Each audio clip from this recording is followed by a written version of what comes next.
Hello guys, welcome to Edu Shorts and today we are going to discuss about inflation part 1. So let's start.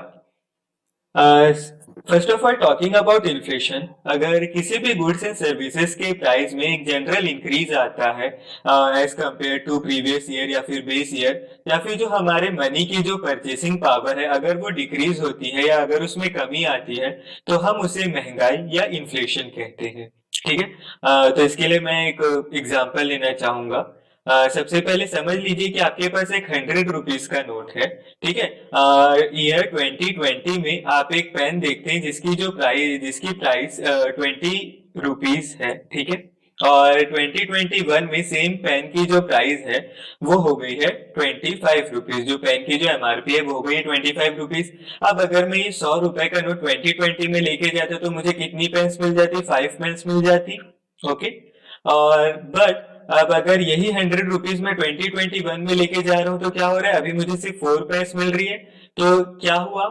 जो pen का जो price है उसके बढ़ने से क्या हुआ? जो हमारा जो मनी था, जो हमारा 100 रुपीज का नोट था, उसकी क्या हो गई? जो परचेसिंग पावर है वो कम हो गई। पहले मैं 5 पेन ले पा रहा था और अब क्या हो रहा है? अब मैं सिर्फ 4 पेन ले पा रहा हूँ। तो क्या हुआ? यहाँ पे परचेसिंग पावर डिक्रीज हुई है। ठीक है। अब हम आते हैं types and causes of inflation के ऊपर। ठीक है। टाइप्स है तो सबसे पहले है डिमांड पुल इन्फ्लेशन। अब डिमांड पुल इन्फ्लेशन में क्या होता है? फिर से हम एक पेन का एग्जांपल लेते हैं। समझ लीजिए आपके पास एक बहुत ही अच्छी, आप एक शॉपकीपर है, आपके पास एक बहुत ही अच्छी पेन है, एक बहुत ब्रांडेड पेन है जिसको सभी लोग, जिसकी डिमांड काफी ज्यादा है, बहुत से लोग लेना चाहते हैं। समझ लीजिए 10% है जो इस पेन को लेना चाहते हैं। ठीक है। तो अब इस पेन की जो डिमांड है वो बहुत ज्यादा है, 10% डिमांड कर रहे हैं, लेकिन आपके पास सप्लाई क्या है? सप्लाई तो कंस्ट्रेंट है या कम है, मतलब एक ही पेन है आपके पास। तो आप क्या करेंगे? पेन का जो प्राइस है वो बढ़ा देंगे। मतलब जो भी इंसान यहाँ पे ज्यादा पैसे देना चाहेंगे आप उसको ये पेन दे देंगे। समझ लीजिए इस पेन का प्राइस अभी 10 रुपीज है, लेट से। अब अगर इसकी डिमांड बहुत ज्यादा, तो हो सकता है कोई इसे 12 रुपीज में भी लेने को तैयार हो जाए, कोई 15 रुपीज में भी लेने को तैयार हो जाए, 20 रुपीज में भी लेने को तैयार हो जाए। तो क्या हो रहा है यहाँ पे? डिमांड के कारण जो प्राइस है वो क्या हो रहा है? बढ़ रहा है। मतलब जो प्राइस है, मतलब इसमें क्या हो रहा है? इन्फ्लेशन हो रहा है। ठीक है। अब हम आते हैं कॉस्ट पुश इन्फ्लेशन के ऊपर। तो समझ लीजिए कि आप मतलब आप एक कार मैन्युफैक्चरर है, आप कार बनाते हैं। ठीक है। तो आपको किन चीजों की रिक्वायरमेंट होगी? आपको टायर की जरूरत होगी, टायर्स लगाएंगे आप कार में। तो अगर मान लीजिए कि जो टायर का जो प्राइस है अगर वो बढ़ जाता है, ठीक है, अगर टायर का प्राइस बढ़ जाता है तो कहीं ना कहीं आपके कार के जो प्राइस है उसको भी इम्पैक्ट करेगा। ठीक है। तो आपका जो कार का प्राइस है मे बी, जो आपका जो कार का प्राइस है मे बी वो भी कहीं ना कहीं हो सकता है कि बढ़ जाए टायर के प्राइस के बढ़ने से। तो यहाँ क्या हो रहा है? इनपुट कॉस्ट के बढ़ने से, जो आपके इनपुट कॉस्ट है उसके बढ़ने से अगर आपका आउटपुट या फिर अगर आपके फाइनल प्रोडक्ट में अगर राइस हो रहा है, उसके प्राइस में अगर राइस हो रहा है, तो इसे हम क्या कहते हैं? हमें इसे कॉस्ट पुश इन्फ्लेशन कहते हैं। ठीक है। अब हम आते हैं सेक्टोरल इन्फ्लेशन के ऊपर। तो जैसे कि हम नाम से ही अंदाजा लगा सकते हैं कि किसी भी एक सेक्टर में प्राइस बढ़ रहा है या फिर इन्फ्लेशन आ रहा है और उसके कारण अदर सेक्टर्स पे, जो बाकी सेक्टर है उस पे भी इम्पैक्ट हो रहा है, वहां पे भी प्राइसेस बढ़ रहे हैं, तो उसे हम सेक्टोरल इन्फ्लेशन कहते हैं। इसके लिए मैं बहुत ही अच्छे एग्जांपल लेना चाहूंगा जो सभी लोग लेते हैं। जैसे हम क्रूड ऑयल के बारे में बात करते हैं। ठीक है। अगर इसका प्राइस बढ़ता है, क्रूड ऑयल का प्राइस बढ़ता है, तो क्या होता है? पेट्रोल और डीजल के प्राइसेस बढ़ते हैं। पेट्रोल हो गया, डीजल हो गया, इसके प्राइस बढ़ते हैं। ठीक है। तो इससे क्या होता है? कहीं ना कहीं हमारे जो ट्रांसपोर्टेशन के प्राइस है वो भी बहुत ज्यादा बढ़ जाते हैं। तो ट्रांसपोर्टेशन के प्राइस बढ़ने से क्या होता है? जो हमारे डेली एसेंशियल के जो गुड्स हैं उनके भी प्राइस बढ़ जाते हैं। तो क्या हुआ? एक सेक्टर में, मतलब क्रूड ऑयल के बढ़ने से क्या हो रहा है? दूसरे सेक्टर पे भी इंपैक्ट हो रहा है। क्रूड ऑयल का प्राइस बढ़ने से क्या हो रहा है? सभी जगह पे इन्फ्लेशन आ रहा है और प्राइस जो है वो बढ़ रहा है। तो ये हो गया सेक्टोरल इन्फ्लेशन। अब हम बात करते हैं स्क्यूफ्लेशन के बारे में। ठीक है। स्क्यूफ्लेशन में क्या होता है? समझ लीजिए कोई एक सेक्टर में इन्फ्लेशन है और एट द सेम टाइम अगर किसी दूसरे सेक्टर में डिफ्लेशन है, मतलब एक सेक्टर में जो प्राइसेस है वो बहुत हाई है, बूमिंग स्टेज पे, जो दूसरा सेक्शन है वहां पे डिफ्लेशन अगर आ जाए तो इसे हम स्क्यूफ्लेशन कहेंगे। ठीक है। क्योंकि एक अप जा रहा है और दूसरा डाउन की तरफ जा रहा है। अब हम स्टैगफ्लेशन के बारे में बात करते हैं। ये बहुत ही इंपॉर्टेंट पार्ट है स्टैगफ्लेशन। ठीक है। तो स्टैगफ्लेशन में क्या होता है, जो हमारा इन्फ्लेशन है, मतलब जो प्राइसेस है वो तो बढ़ते हैं, इन्फ्लेशन तो बढ़ता ही है इकोनॉमी में, बट इसके साथ साथ क्या होता है, जो हमारी इकोनॉमी है, जो हमारी कंट्री की इकोनॉमी है, वहां पे अनएम्प्लॉयमेंट भी बहुत बहुत ज्यादा, बहुत हाई रहता है। ठीक है, मतलब दोहरी मार पड़ती है, इन्फ्लेशन भी हाई है और अनएम्प्लॉयमेंट भी हाई है। तो इससे क्या होता है, जो हमारी जो कंट्री का ग्रोथ रेट है, या जो हमारा ग्रोथ जीडीपी जिसे हम बोलते हैं, वो कहीं ना कहीं डाउन जाती है, बहुत बुरा इम्पैक्ट करते हैं, और इसे ही हम स्टैगफ्लेशन कहते हैं। क्या कहते हैं? स्टैगफ्लेशन कहते हैं। वैसे आपने 2020 में कोरोना के टाइम पे देखा ही होगा कि जो हमारे जो इंडिया का जो सीपीआई था, अभी एग्जैक्ट जो हमारा सीपीआई है वो 6.93% है, जो कि काफी हाई है। और लॉकडाउन के टाइम पे इन्फ्लेशन भी काफी बढ़ गया, और जो हमारा रोजगार है कोरोना के कारण, कई जगह लॉकडाउन होने के कारण वो भी काफी कम हो गया था। तो क्या हुआ था, इन्फ्लेशन तो था ही, साथ ही साथ अनएम्प्लॉयमेंट भी बहुत ज्यादा बढ़ गया था। तो क्या सिचुएशन थी, वो स्टैगफ्लेशन की सिचुएशन थी। अब हम बात करते हैं मेजरमेंट ऑफ इन्फ्लेशन के बारे में।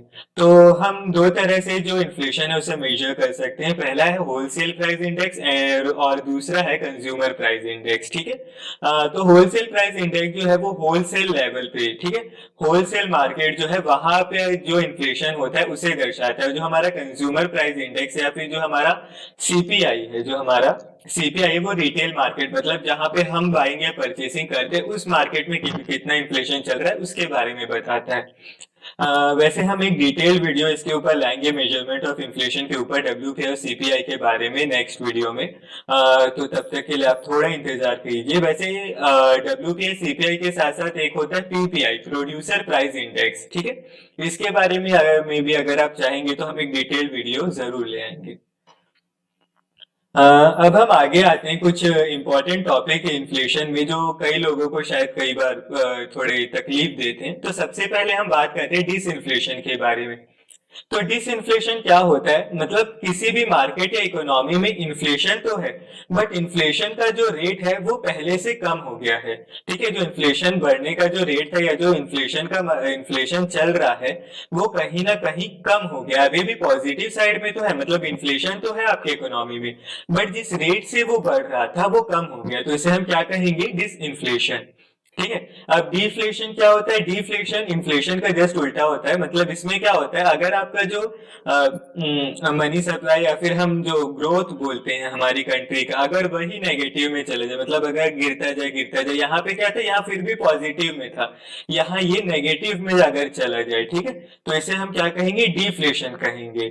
और रिसेशन क्या होता है, अगर यही गिरते गिरते, अगर कॉन्जिक्यूटिव 3 क्वार्टर्स तक किसी भी इकोनॉमी में अगर नेगेटिव ग्रोथ होती है, नेगेटिव जीडीपी रहती है, ठीक है, नेगेटिव मनी सप्लाई रहती है कॉन्जिक्यूटिव 3 क्वार्टर्स तक, तो इसे हम क्या कहते हैं, रिसेशन कहते हैं। और अगर यही रिसेशन बहुत लॉन्ग टर्म, प्रोलॉन्ग पीरियड के लिए चलता जाए, तो इसे हम डिप्रेशन भी कहते हैं। ठीक है, अब क्या होता है, कई बार रिसेशन से उबरने के लिए जो हमारी आरबीआई है, जो हमारी सेंट्रल गवर्नमेंट है, वो काफी सारे मेजर्स लेती है, जैसे मनी सप्लाई बढ़ाना या फिर काउंटर एक्शंस लेना, जिससे जो रिसेशन वाला जो पीरियड है वो फिर से एक पॉजिटिव ट्रेंड पकड़ सके। और इन सारी चीजों को, इस प्रोसेस को हम बोलते हैं रिफ्लेशन। ठीक है, हम इसे क्या कहते हैं, रिफ्लेशन कहते हैं। अब हम बात करते हैं स्टेजेस ऑफ इन्फ्लेशन के बारे में। तो सबसे पहले क्रीपिंग इन्फ्लेशन। क्रीपिंग इन्फ्लेशन में एक्चुअली जब इन्फ्लेशन रेट 0 to 2% रहता है अकॉर्डिंग टू आरबीआई, तो इसे हम क्रीपिंग इन्फ्लेशन, मतलब रेंगती हुई महंगाई कहते हैं। अगर इन्फ्लेशन बहुत ही धीमी रफ्तार से बढ़ रहा है, ठीक है, तो ये क्या होती है, रेंगती हुई या क्रीपिंग इन्फ्लेशन। अब दूसरे हम बात करते हैं वॉकिंग या ट्रॉटलिंग इन्फ्लेशन में। अगर 2 to 5% से हमारे इकोनॉमी का इन्फ्लेशन बढ़ रहा है अकॉर्डिंग टू आरबीआई, तो इसे हम वॉकिंग या ट्रॉटलिंग इन्फ्लेशन कहते हैं। ठीक है, वैसे कई बार लोग ये समझते हैं कि हमारे देश में महंगाई बिल्कुल भी सही नहीं होती, या महंगाई होनी ही नहीं चाहिए, बट एक्चुअली किसी भी डेवलपिंग नेशन के लिए जो महंगाई है वो बहुत ही ज्यादा जरूरी है, क्योंकि वो आपके देश के डेवलपमेंट को दिखाती है। ऑल्दो बहुत ज्यादा महंगाई नहीं होनी चाहिए, बट अगर वो वॉकिंग इन्फ्लेशन है, मतलब 2 to 5% के रेंज में है, या पर्टिकुलर इस रेंज में है, तो ये बहुत ही अच्छी है। तो वॉकिंग इन्फ्लेशन हमारे इकोनॉमी के लिए अच्छा होता है। अब हम आते हैं गैलोपिंग इन्फ्लेशन। तो गैलोपिंग इन्फ्लेशन मतलब दौड़ती हुई या फिर कूदती हुई महंगाई। इसमें क्या होता है, अगर आपकी महंगाई इस रेट से भी मतलब 5% से भी ज्यादा तेजी से ग्रो कर रही, डबल डिजिट्स में ग्रो कर रही है, ठीक है, तो इसे हम गैलोपिंग इन्फ्लेशन कहते हैं। और हाइपर इन्फ्लेशन मतलब अगर आपकी जो महंगाई है वो आउट ऑफ कंट्रोल हो गई है, जो इन्फ्लेशन है वो आउट ऑफ कंट्रोल हो गया है, गवर्नमेंट बहुत ज्यादा स्टेप्स ले रही है बट कोई इन्फ्लेशन कम नहीं हो पा रहा है, आरबीआई बहुत ज्यादा मेजर्स ले रही है, मतलब इन्फ्लेशन बहुत ही ज्यादा परसेंटेज से बढ़ गया, डबल ट्रिपल डिजिट में चला गया, तो इसे हम हाइपर इन्फ्लेशन कहते हैं। मतलब अब जो इन्फ्लेशन है हमारा वो आउट ऑफ कंट्रोल हो चुका है, ठीक है। तो स्टेजेस क्या क्या होते हैं, creeping, walking, galloping and hyper inflation. Okay, तो ये था हमारा इन्फ्लेशन का एक बेसिक वीडियो। अगर आपको ये वीडियो अच्छा लगा तो इसे लाइक, शेयर एंड सब्सक्राइब जरूर करिएगा। जो हमारा सेकेंड पार्ट आएगा इन्फ्लेशन का, उसमें हम सीपीआई, डब्ल्यूपीआई के बारे में बात करेंगे और साथ ही साथ हेडलाइन, जो कि बहुत ही ज्यादा जरूरी, हेडलाइन एंड कोर इन्फ्लेशन के बारे में हम बात करेंगे, ठीक है। अच्छा, मैं एक्चुअली आपको एक बात बताना भूल गया। जब 2012 के पहले, मतलब 2012 के पहले हमारे देश में होलसेल प्राइस इंडेक्स के थ्रू इन्फ्लेशन कैलकुलेट होता था, लेकिन दीपक मोहंती कमेटी के रिकमेंडेशन के बाद 2012 के बाद आज जो हमारा इन्फ्लेशन जो कैलकुलेट होता है वो सीपीआई में कैलकुलेट होता है, कंज्यूमर प्राइस इंडेक्स में, सीपीआई कंबाइंड। इसके बारे में हम बहुत ही अच्छे से आने वाले वीडियोस में बात करेंगे। तो thank you for listening and bye bye.